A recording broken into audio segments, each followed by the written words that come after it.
gente vai conversar hoje sobre os descompassos afetivos. Um jeito chique, elegante, de dizer que a gente vai conversar a respeito da nossa sexualidade. A gente vai conversar sobre sexo nessa manhã. E esse é um assunto muito delicado por pelo menos duas razões. A nossa cultura lida com o sexo de uma maneira muito complicada, de maneira muito diferente daquela maneira que a gente vai tratar nessa manhã, e isso complica o assunto. E, em segundo lugar, porque a sexualidade da gente é algo muito íntimo, e à medida em que a gente conversa sobre assuntos que são íntimos demais, a tendência da gente se sentir um pouco acuado é grande.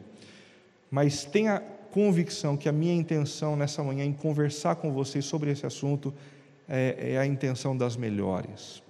Pelo seguinte, Deus tratou desse assunto nas Escrituras, considerando o assunto muito importante. Se Ele fez isso, a gente não pode negligenciar, nesse espaço aqui, a disposição de conversar sobre a revelação dEle, tá bom?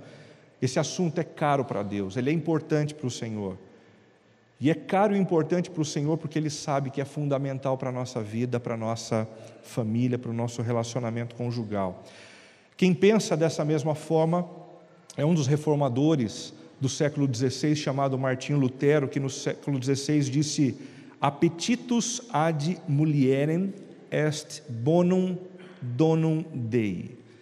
Eu não sei absolutamente nada de latim, mas essa expressão diz que o apetite ou o desejo pela mulher é um bom dom de Deus. O desejo que nós sentimos um pelo outro, desejo sexual, não é algo do nosso inimigo, não é algo da nossa cultura, não é algo simplesmente da nossa natureza pecaminosa, afastada de Deus. É um dom divino, é um presente de Deus, e por isso não há nenhum problema em nós conversarmos abertamente sobre esse assunto dentro de uma comunidade cristã. Um outro pensador, esse do século passado, que fala a respeito desse assunto, é Dietrich Bonhoeffer. Esse pastor alemão, no bom sentido da palavra, disse certa vez numa das suas obras que Deus e a sua eternidade querem ser plenamente amados por nós, mas este amor não deve prejudicar nem enfraquecer o amor terreno. Portanto, a gente precisa deixar de lado aquele conceito antigo de que numa igreja nós precisamos conversar apenas sobre a nossa relação vertical, a nossa relação com Deus. A nossa relação com Deus deve impactar a nossa relação com o nosso próximo. E deve impactar a nossa relação com o próximo que convive com a gente, e também numa plataforma sexual.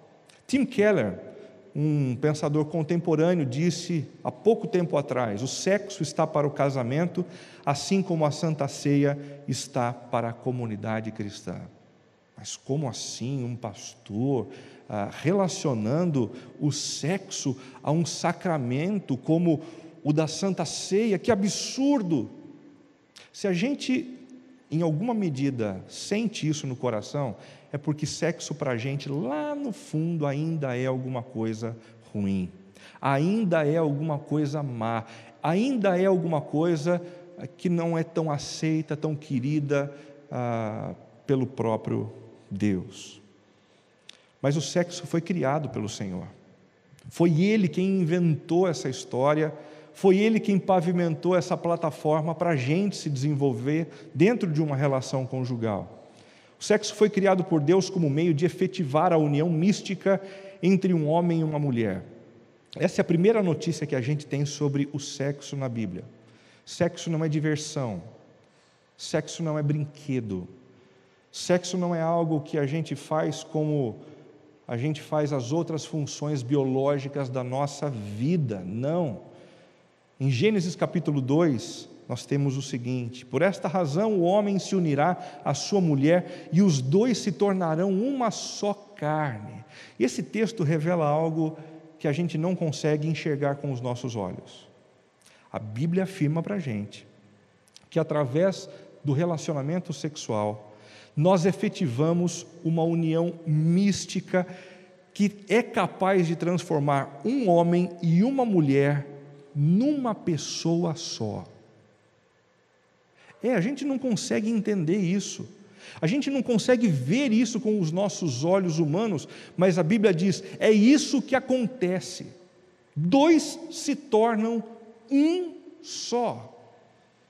Quem efetiva esse milagre feito por Deus é o relacionamento sexual. É por isso que quando o divórcio chega e 2 pessoas que se tornaram uma precisam se afastar, dói tanto. É por isso que os danos são irreversíveis, eles acontecem. Cicatrizes ficam, a gente sai mancando de uma relação como essa. Essa expressão também, efetivar a união mística entre um homem e uma mulher, nos leva a considerar algo muito importante. O fato de que não existe relacionamento conjugal, relacionamento sexual, antes do casamento. Já tinha pensado nisso? Não existe sexo antes do casamento. Por quê? Porque o sexo efetiva a união mística entre 2 pessoas. E isso mexe com a cabeça da gente, porque talvez muitos de nós aqui já tenhamos experimentado diversas vezes e com diversas pessoas a expressão sexual. Biblicamente você já foi rasgado algumas vezes e talvez você sinta um pouco desse efeito prejudicando a sua vida, prejudicando o seu casamento ainda nos dias de hoje. O sexo também foi criado por Deus como meio de viabilizar a reprodução humana e a perpetuação da espécie. Isso mesmo, o mandato cultural que a gente tem em Gênesis capítulo 1, versículo 28, diz o seguinte: sejam férteis e multipliquem-se, encham e subjuguem a terra. Aqui a gente descobre algo muito importante, né? A infertilidade não foi pensada por Deus, ela não foi planejada pelo Senhor.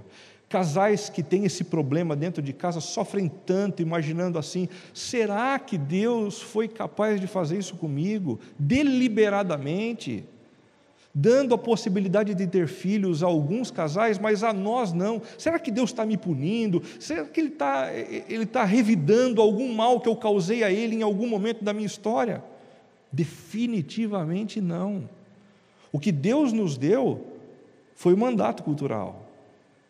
Ele nos criou com a possibilidade de enchermos a terra, mas por conta do pecado dos nossos primeiros pais, toda a biologia humana, toda a saúde humana entrou em colapso, e os problemas de saúde começaram a surgir, a morte entrou na história, e infelizmente, alguns sofrem de doenças, outros sofrem de outras, alguns podem ter filhos, outros não o podem. O sexo também foi criado por Deus como meio de celebrar o amor e estimular a intimidade entre o casal. E a gente encontra na Bíblia uma fartura de textos que falam a respeito disso.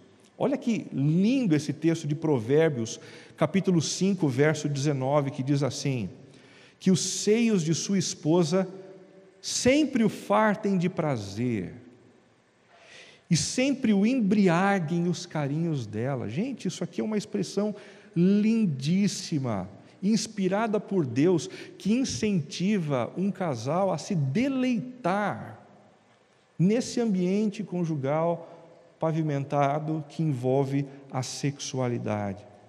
Em quarto lugar, o sexo foi criado por Deus como meio de satisfazer ao cônjuge, oferecendo-lhe satisfação e contentamento. Em outras palavras, o sexo não existe para mim. O sexo não existe primariamente para a satisfação dos meus desejos individuais, mas ele existe como uma plataforma para eu poder satisfazer quem convive comigo, quem precisa do meu amor, quem precisa do meu abraço, quem precisa das minhas carícias. Em 1 Coríntios 7, versículo 3, o apóstolo Paulo diz: o marido deve cumprir os seus deveres conjugais para com a sua mulher, e a mulher deve cumprir com os seus deveres conjugais para com o seu marido. A gente já vai conversar um pouquinho mais sobre esse texto. Em quinto e último lugar, o sexo foi criado por Deus como meio de tipificar a união mística entre Cristo e a sua amada igreja. Olha que coisa interessantíssima.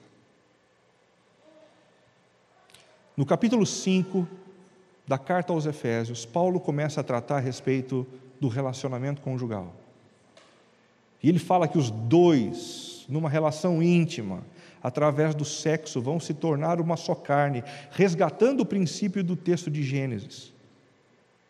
E quando ele conclui esse capítulo, ele termina dizendo: este é um mistério profundo, refiro-me, porém, a Cristo e à igreja.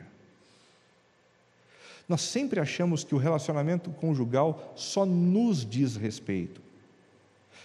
A gente tende a acreditar que se a gente vai bem no relacionamento sexual com o nosso cônjuge, isso apenas diz respeito a nós.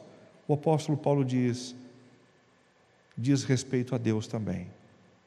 Porque o casamento foi estabelecido por Deus como uma forma do Senhor mostrar para a sociedade como Ele nos ama, como Ele ama a sua igreja. O amor entre um homem e uma mulher, em paralelo com o amor entre Cristo e a igreja. É exatamente por isso que um relacionamento conjugal deve ser estabelecido entre pessoas diferentes. Nós somos diferentes do Senhor. É exatamente por isso que um relacionamento conjugal deve ser alicerçado no amor. Foi assim e é assim que Deus tem se relacionado com a gente.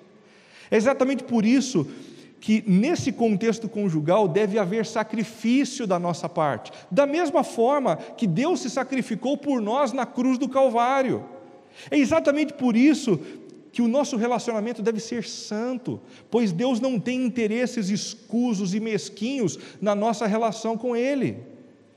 Também por isso deve ser para sempre, porque Deus não nos abandona quando a gente mais precisa dEle.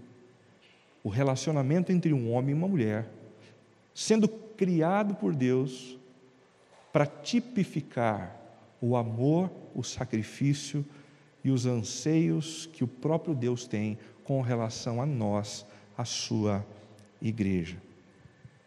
Casamento é coisa de Deus. Relacionamento sexual é bênção do Senhor.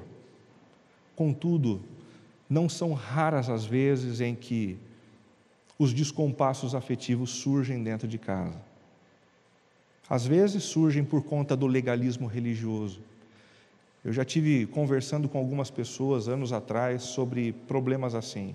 Gente que foi criado de uma forma a ver o sexo como algo ruim. E depois que entram na relação conjugal, não conseguem mais ter relação sexual, porque pensam que isso é ruim, pensam que isso é mal. Legalismo religioso tem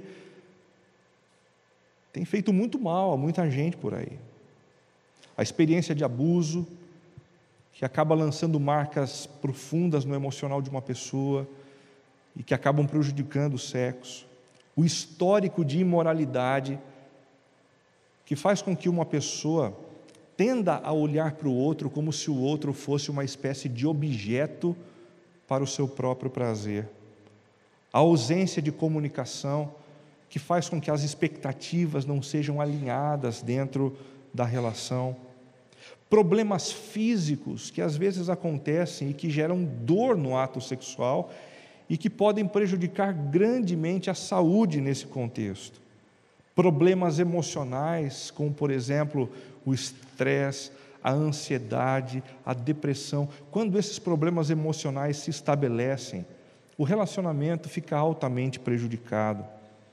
Problemas hormonais, em determinadas épocas do mês, fica praticamente inviável que a coisa aconteça, porque a vontade vai embora.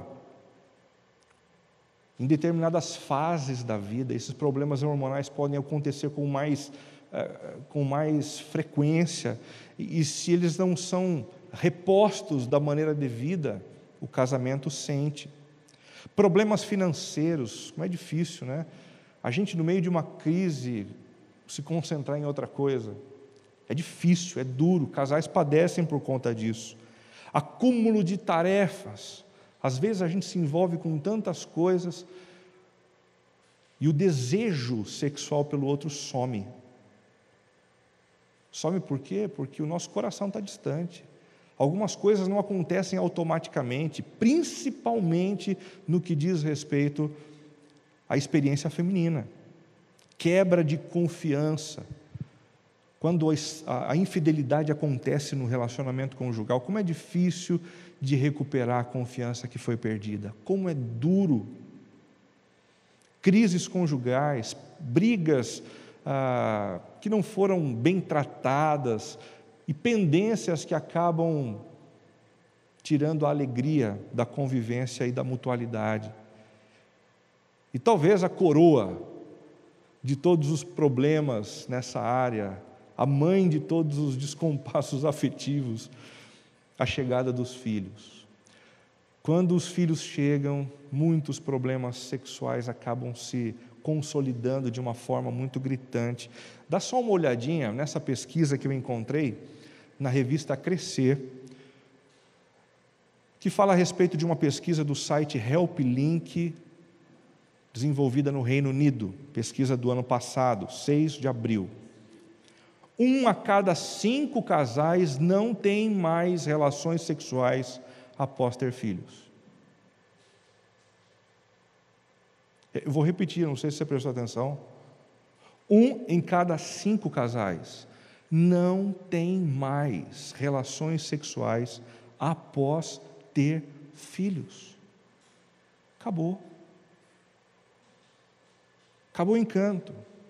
É como se pelo menos um dos cônjuges passasse a viver a relação com os filhos como sendo a relação mais importante dentro do lar. E isso é destruidor para um casamento. 12% dormem na cama com os filhos mais de 3 vezes na semana, independentemente da idade. Vai pondo.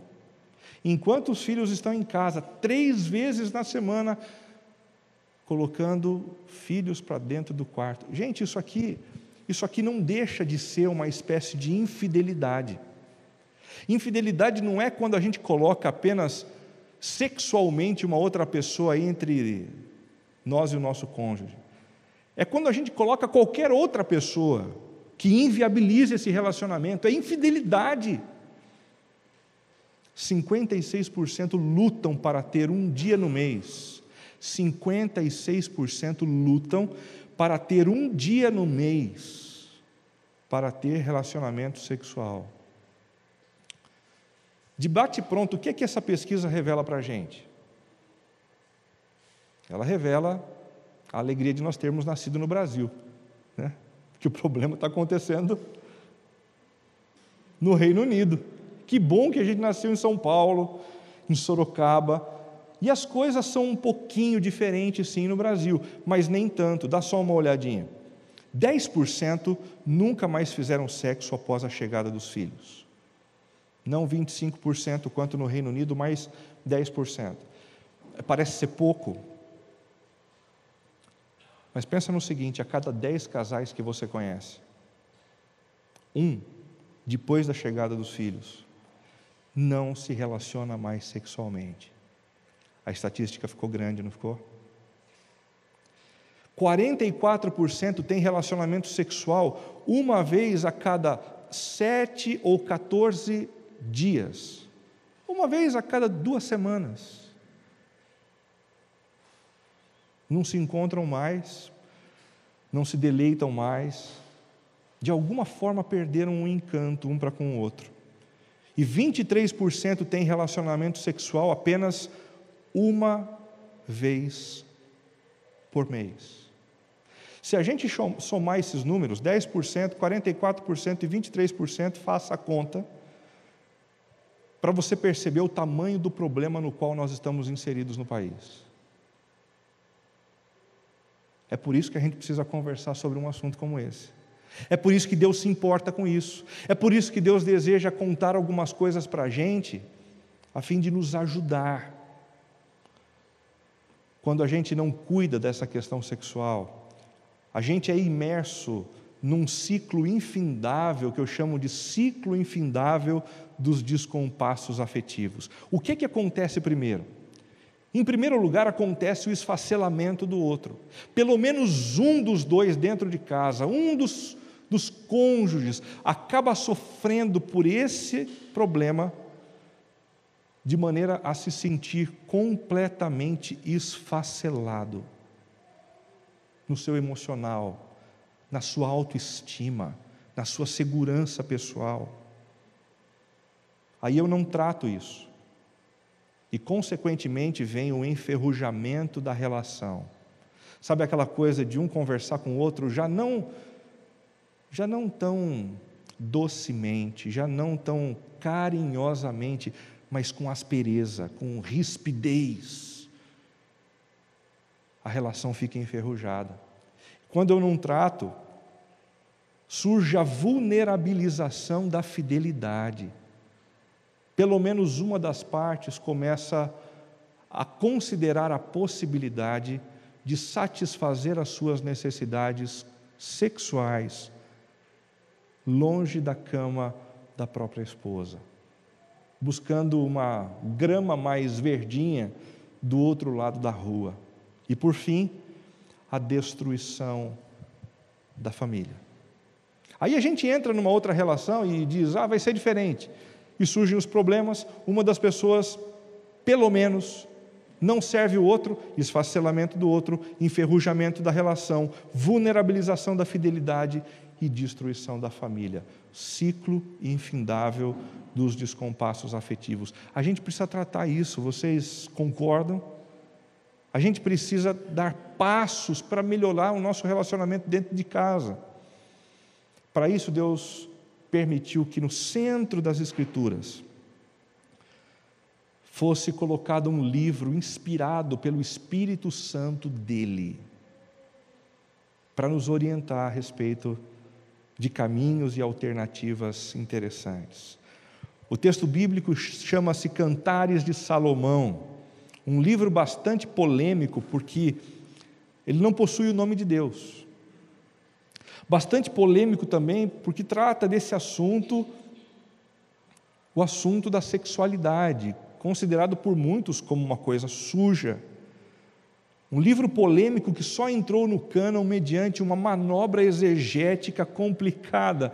Algumas pessoas disseram, não, o relacionamento entre um homem e uma mulher, na verdade, é uma metáfora para Cristo e a igreja, e não diz respeito a homem e mulher. Complicada essa manobra exegética. O texto diz respeito às duas coisas. As duas coisas. Esse também é um livro contracultural. Sabe por quê? Porque nele nós temos uma mulher como protagonista. A mulher é protagonista de diálogos a respeito da sexualidade. Ela começa falando e ela termina falando no livro de Cantares de Salomão. E mais do que isso, ela fala abertamente da maneira como ela gostaria de receber e dar prazer. Isso, para a época dela, era algo assim completamente absurdo, para a gente perceber como as Escrituras sempre tiveram esse cunho de vanguarda por onde ela passou. Em terceiro lugar, Cantares de Salomão é um livro inspirador. Inspirador porque Deus não se constrange com a sexualidade, Deus não se sente diminuído quando um homem se declara para uma mulher, Ele não sente ciúmes disso, pelo contrário, quando casais se alinham, Ele sente prazer na eternidade. Cantares capítulo 1 diz assim, Cântico dos Cânticos de Salomão. A esposa começa falando, se ele me beijasse, se a sua boca me cobrisse de beijos. Sim, as suas carícias são mais agradáveis que o vinho. A fragrância dos seus perfumes é suave. O seu nome é como perfume derramado. Não é à toa que as jovens o amam.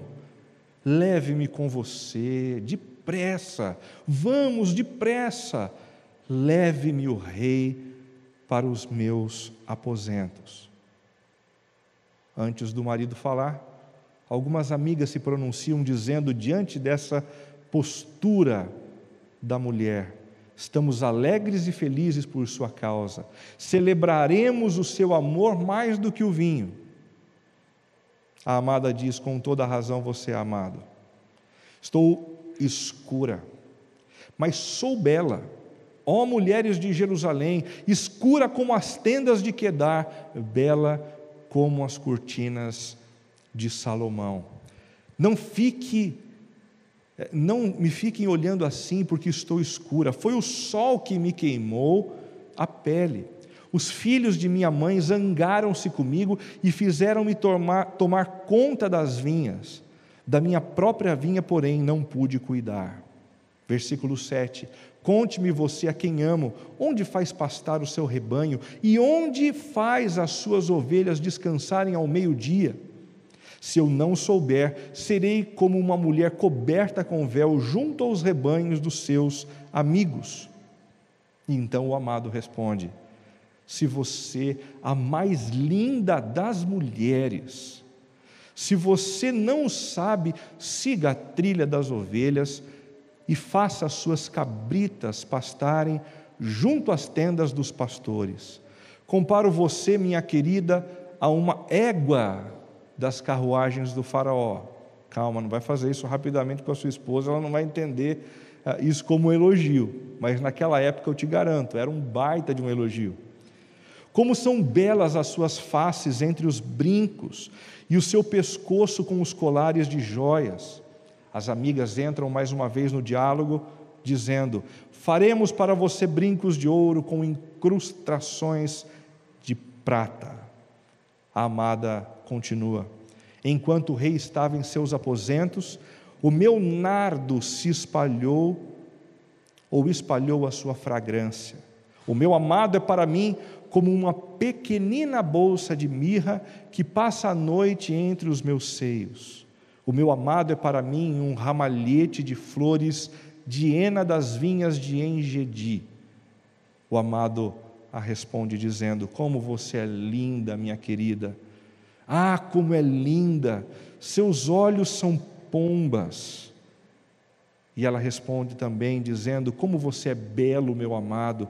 Ah, como é encantador! Verdejante é o nosso leito. De cedro são as vigas da nossa casa e de cipreste os caibros do nosso telhado. Esse é o primeiro capítulo, apenas o primeiro capítulo, que conta a respeito do relacionamento entre esse casal. Com o propósito de minimizar os descompassos afetivos, esse primeiro capítulo nos convida a algumas lembranças. A primeira é a seguinte: lembrem-se de que o prazer sexual feminino requer uma experiência sensitiva completa. Esse é o primeiro recado, principalmente para os homens. A experiência sexual feminina requer isso. Essa experiência sensitiva completa. Como é que o autor coloca isso no texto? Percebam aqui comigo.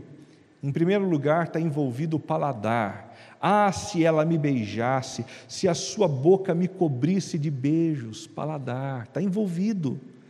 Há quanto tempo você não para beijar a sua esposa, como antes você beijava no tempo de namoro? Saiba que isso é fundamental para o cultivo do prazer feminino. Tão importante quanto beijar é beijar com a boca devidamente limpa, higienizada. Os dentistas vão adorar essa história, porque do contrário a gente trava a experiência. A gente precisa cuidar um pouquinho mais da gente, nós homens principalmente. Paladar também envolve outros elementos que o próprio texto cita, como por exemplo o vinho. Melhor é o teu amor do que o vinho. Mas o amor com o vinho é bom também. É bom demais. O texto também fala a respeito de tato, de toque. Sim, as suas carícias são mais agradáveis do que o vinho. Você que é casado, você já ouviu a sua esposa dizendo assim: você poderia, por favor, antes fazer uma massagem nas minhas costas? É o pedido para que a experiência seja ampliada. Não basta simplesmente o ato sexual, mas é importante que isso também passe pelo tato, pela massagem. A massagem solta o corpo e ativa alguns sensores que são imprescindíveis para não haver dor. Em terceiro lugar, o olfato. A fragrância dos seus perfumes é suave, diz o versículo 3 na parte A. Fragrância é importante. É exatamente por isso que flores são bacanas, né? Quando uma mulher recebe uma flor, ela logo para cheirar a flor, para que aquilo ative também uma outra dimensão da sua experiência de prazer. Chás, velas, mas eu não gosto de vela. Tudo bem que você não gosta de vela, mas ela gosta. Essa é a experiência e a necessidade feminina. A audição, no versículo 3, parte B, diz assim: o seu nome é como um perfume derramado. Sabe aquela coisa da mulher estar dentro de casa e de repente ela ouve o marido abrindo a porta de casa e ela logo pergunta: quem está aí? Quem chegou? E ele responde: sou eu, Túlio. Sou eu, Marcelo. O que ela está dizendo é: o seu nome me arrepia. Ouvir do teu nome é como um perfume derramado, audição. E por último, a experiência da visão. Como você é belo, meu amado, como você é belo. A gente precisa colaborar com isso também, nós homens, né? A gente precisa colaborar. Cuidado com a roupa que você usa na cama, né? Aquela cueca rasgada talvez não funcione mais. Aquela camiseta que a gente adora usar, assim, desde que a gente tinha 17 anos, porque ela é macia, talvez não desperte aquilo que você deseja que seja despertado no coração de quem convive com você. Como você é belo, meu amado. Cuidado com os pelos do nariz, cuidado com as unhas do pé. Nós homens somos muito mal cuidados em algumas áreas. A gente precisa se cuidar para o prazer do outro. A experiência feminina é uma experiência que envolve a multiplicidade sensorial que foi dada a elas por Deus. Segunda coisa que a gente aprende nesse texto, para minimizarmos os descompassos afetivos, é que o prazer sexual masculino requer uma atitude de dedicação intensa. Olha que interessante. O prazer sexual masculino requer uma atitude de dedicação intensa. Quando o marido começa a perceber que não há dedicação da esposa a ele perde o encanto, ele perde a alegria. E isso fica muito claro também no primeiro capítulo de Cantares. Percebam só. Há aqui no versículo 4, parte E: com toda razão você é amado. No verso 16: como você é encantador. O que é isso senão palavras de afirmação? Mulheres, se vocês querem servir aos maridos de vocês, ativando neles o desejo, a paixão, usem bem as palavras de vocês. Algumas mulheres ficam resmungando o dia inteiro, algumas mulheres ficam gotejando, como diz o texto de Provérbios, e fazem com que alguns homens tenham vontade de morar no telhado. E nós já vimos isso. No mesmo texto de Provérbios, esse cara que foi para o telhado ficou com vontade de ir para o deserto mais tarde. Porque quando a mulher usa a sua voz, a sua palavra, simplesmente para gotejar, resmungar, isso complica demais o prazer masculino. Mulheres, vocês também devem ser incentivadas pelo texto de Cantares com os cuidados constantes aos maridos. Nós homens esperamos por isso. Faz bem. Homem que se sente cuidado está sempre viçoso, está sempre alegre, está sempre feliz. Versículo 7: Ela diz: onde faz as ovelhas descansarem ao meio-dia? Se eu não souber, serei como uma mulher coberta com um véu. Talvez alguns de vocês estejam pensando assim: isso aqui é uma manifestação de ciúme. Ela quer saber onde ele está, porque ela está desconfiada com o que está acontecendo. Será que ele está dormindo com a secretária? Não é o que está acontecendo aqui. Nesse tempo, os homens saíam para o trabalho, muitos deles trabalhando com os seus animais, e eles precisavam que, num determinado horário do dia, as mulheres saíssem para cuidar deles, levando refeição, levando água. Às vezes o sol estava muito forte e a mulher tinha que perceber isso e chegar um pouco antes para oferecer aquilo que era necessário. Cuidados. Um homem bem cuidado é um homem que se sente repleto de alegria e de prazer. Cuide da alimentação do seu marido. Mas eu não gosto de cozinhar. Mas ele gosta de comer.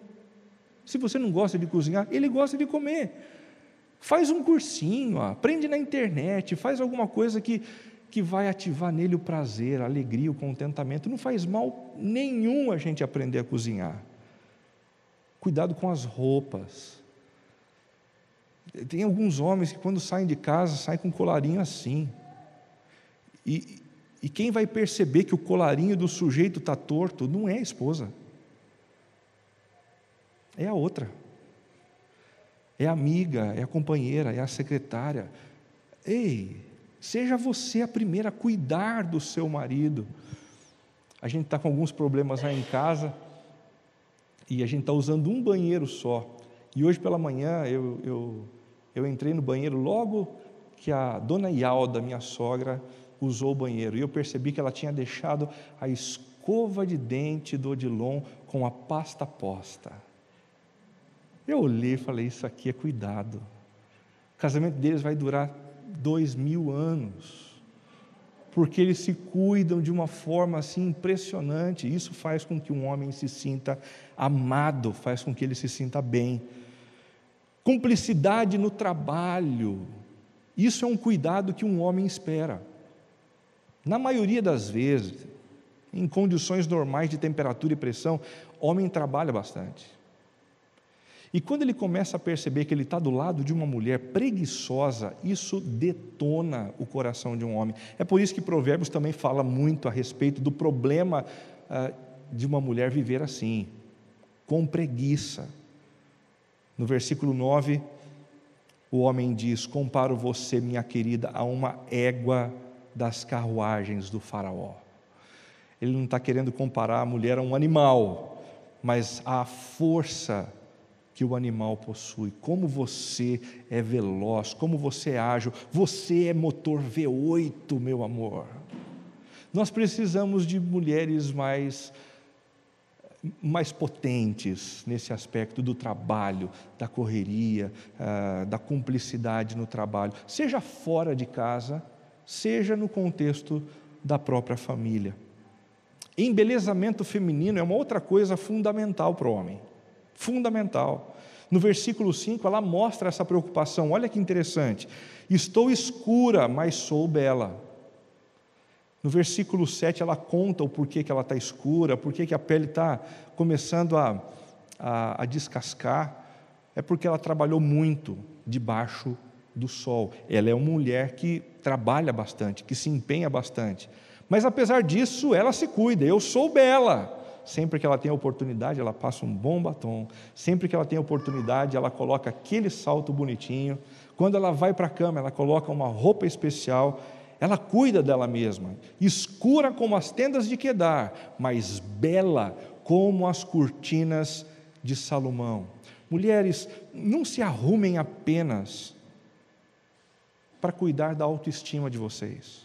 Algumas mulheres só se arrumam para elas mesmas, para que elas se sintam bem na frente do espelho. Outras se arrumam para as amigas. Elas saem de casa lindas, mas elas não querem saber o que o marido pensa a respeito do assunto. Elas estão interessadas no que a amiga ou no que as amigas vão pensar. Não se arrume apenas para você e para as amigas. Arrume-se para o seu marido, usando o que ele gosta, usando aquilo que dá prazer a ele. E não se arrume apenas para sair. Joga fora também aquele baby doll velhinho da Turma da Mônica. Não faz bem, né? Não ajuda. E por último, a questão do sexo. Uma atitude de dedicação intensa de uma mulher para com o homem precisa envolver o sexo. Por sinal, se você esquecer o restante, esse não dá para esquecer.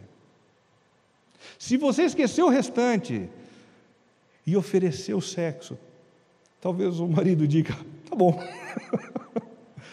Mas esse elemento faltando é destruidor para o coração de um homem, é destruidor para a autoestima de um homem, é destruidor para as emoções de um homem.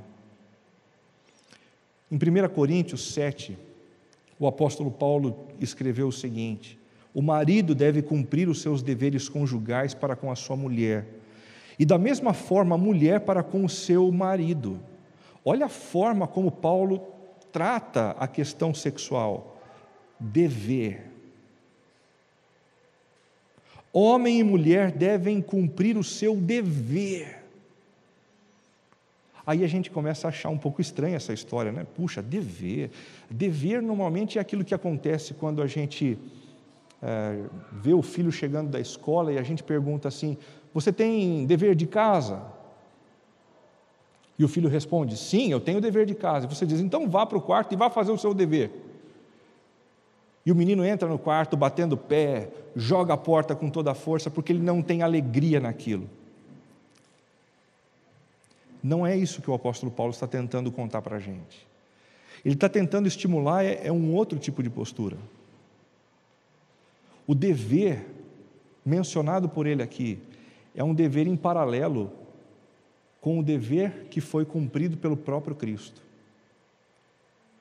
Deus empoderou de dever Jesus, o Filho amado, para que ele pudesse cumprir o dever de morrer na cruz no nosso lugar.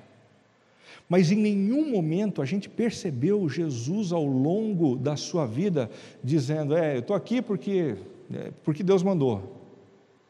Eu estou aqui porque vai passar rápido.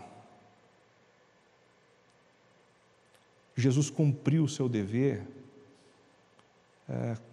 com um olhar de ternura, com um olhar de amor, com o espírito de serviço,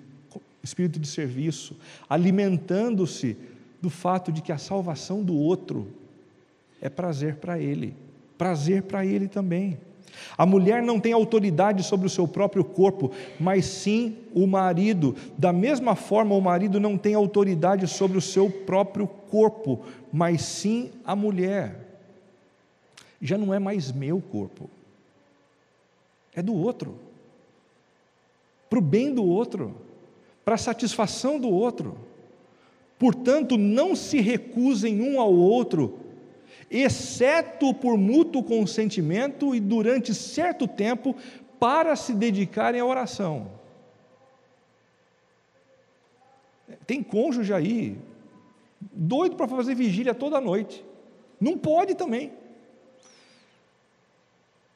Se quer fazer jejum em oração, que isso aconteça em mútuo consentimento, durante um tempo que não lese o outro, que não prejudique o outro, porque o corpo já não nos pertence, ele pertence ao outro. Depois unam-se de novo, para que Satanás não os tente por não terem domínio próprio. A gente está cansado de ouvir de relacionamentos que terminam por conta de infidelidade. E normalmente quem fica mal nessa parada é o cônjuge que deita no colo de uma outra pessoa. E a gente equivocadamente deixa de considerar o fato de que por trás de uma decisão como essa pode haver negligência sexual por parte do outro cônjuge. Não permita que isso aconteça com você, mulher. Não permita que isso aconteça com você, homem. Faça de você e do seu corpo uma expressão de carinho e de satisfação, de prazer, aquele que você chamou para viver ao seu lado. Por último, com o propósito de minimizar os descompassos afetivos, lembre-se, o prazer sexual contínuo requer intencionalidade na presença e na ausência. Requer intencionalidade tanto na presença quanto na ausência. O primeiro capítulo de Cantares deixa isso claro também. Quando a gente está por perto, a gente faz elogios, a gente olha nos olhos, a gente oferece uma flor. Isso é intencionalidade na presença. Mas há um outro versículo no texto que a gente acabou de ler, aonde a mulher se encontra no seu quarto, longe do marido, e ela diz que o seu nardo, o seu perfume escorre, mesmo na ausência do seu amado. O que é isso senão a intencionalidade de uma mulher na distância? O pensar no marido. Exercite essa coisa de pensar e de pensar bem sobre o seu marido, mesmo quando ele não está presente, para que o seu corpo, para que a sua mente estejam sempre preparados para servir e servir aquele que você ama e ama profundamente. Mas o que é que eu devo fazer quando por algum problema intransponível eu não puder receber do meu cônjuge aquilo que daria satisfação sexual? Porque isso acontece também. Existem problemas que a gente enfrenta na relação sexual, dentro do casamento, que a gente pode corrigir, a gente pode resolver. Mas e quando surge uma questão intransponível? Uma doença, uma enfermidade, e o outro não pode oferecer o que eu quero. Qual o passo que eu devo dar? Eu acredito que esse vídeo que eu vou mostrar para vocês agora nos dá algumas pistas muito significativas, muito importantes. Preste atenção.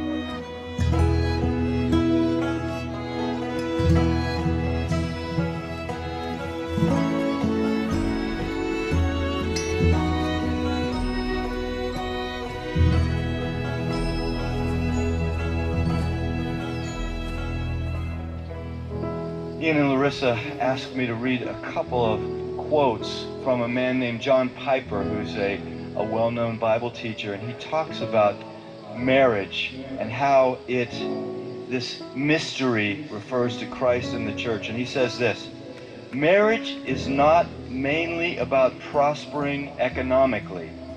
It is mainly about displaying the covenant-keeping love between Christ and His church.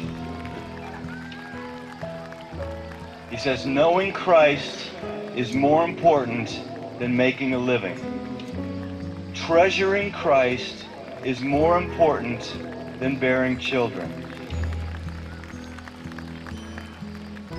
Either way, it is short. It may have many bright days, or it may be covered with clouds. But if we set our face to make of marriage mainly what God designed it to be, no sorrows and no calamities can stand in our way. Every one of them will be not an obstacle to success, but a way to succeed.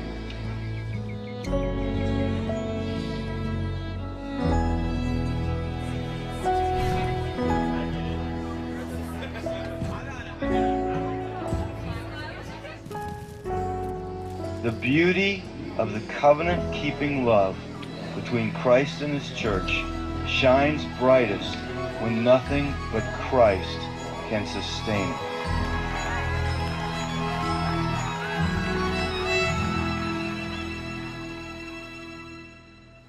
Ian and I first met in 2005 at college and had a blast for 10 months getting to know each other. And I was looking through and I found one of my favorite pictures, which I think was actually taken right before his accident. He set up a camera on his tripod, and it's just a classic Ian face that to me sums up who he is.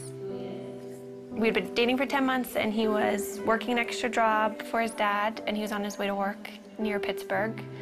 And we got a phone call that he had been in an accident, and we didn't know if it was when he got to work or on his way. And so we got down to Pittsburgh, and I was just praying the whole time in the car that it wouldn't be his brain. After being at the hospital for a few hours, we found out that it was, and he had been in brain surgery for a few hours and had suffered a traumatic brain injury. God totally spared his life. One night, he was failing 4 out of 5 brain activity tests, and the next morning, he was doing well, and his brain was starting to respond again.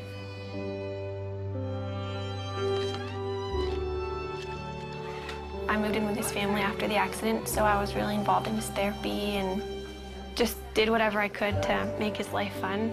We'd go out on dates, and looking back, it's weird because he couldn't talk and he couldn't eat. So we probably looked like complete weirdos being on dates, but we had a blast, and I just talked to him all the time. I knew that before Ian's accident, he was very serious about marriage and was ring shopping, so I knew where he was, and that helped me so much. After he couldn't talk, I knew that he loved me, and I knew where he wanted the relationship to go because we were dating very intentionally.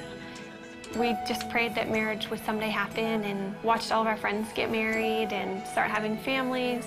That was challenging, but we just tried to hold out hope that that would be us someday.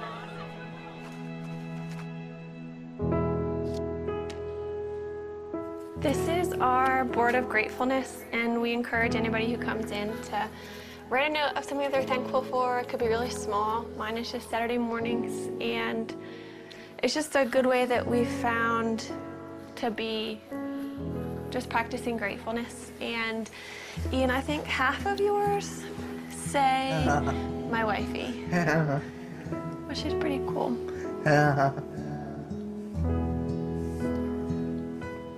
We decided that we couldn't really consider marriage as an option until Ian was able to communicate. But if he could communicate with me, then we could have a marriage, knowing it would be really different. But as long as Ian could talk to me, then we could make it work. So once Ian began communicating, it became a little bit more of an option. And then we just kind of watched Ian progress. Hi, husband. Hi, wifey. How are you? What? How was your day? Yes. A conversation I had with his dad, it was one of those conversations where I realized this could happen. Then that August, his dad was diagnosed with brain cancer. And at that point, his dad's biggest concern was Ian and I, and whether or not we were going to get married or step away from our relationship. He wanted us to make a decision to move our lives in some direction. He passed away before he was able to see us get engaged, but that was a huge impetus in why we started to pursue engagement.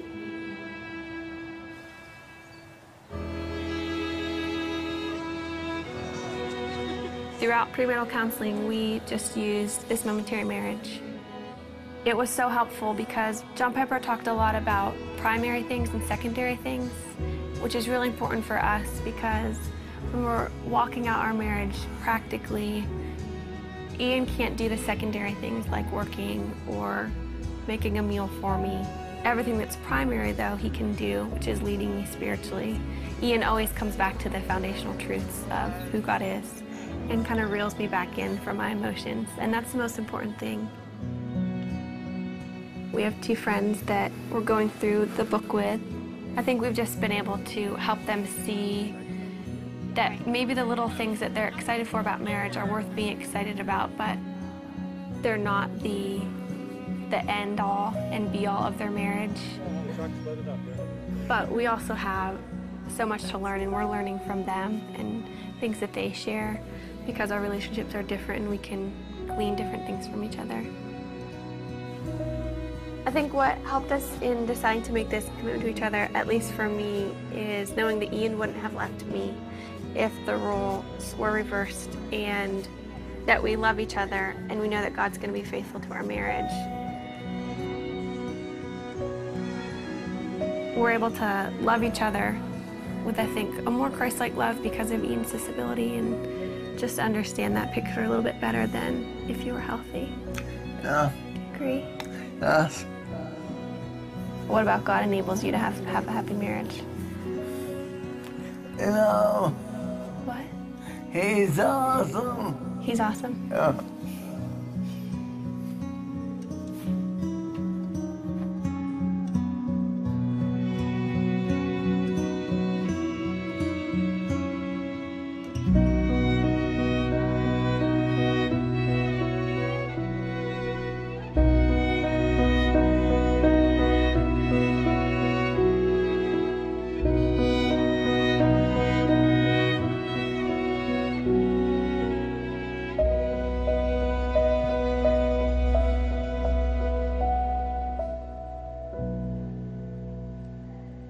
O casamento não é primariamente uma questão de prosperar economicamente, é primariamente uma questão de demonstrar o amor fiel entre Cristo e sua igreja.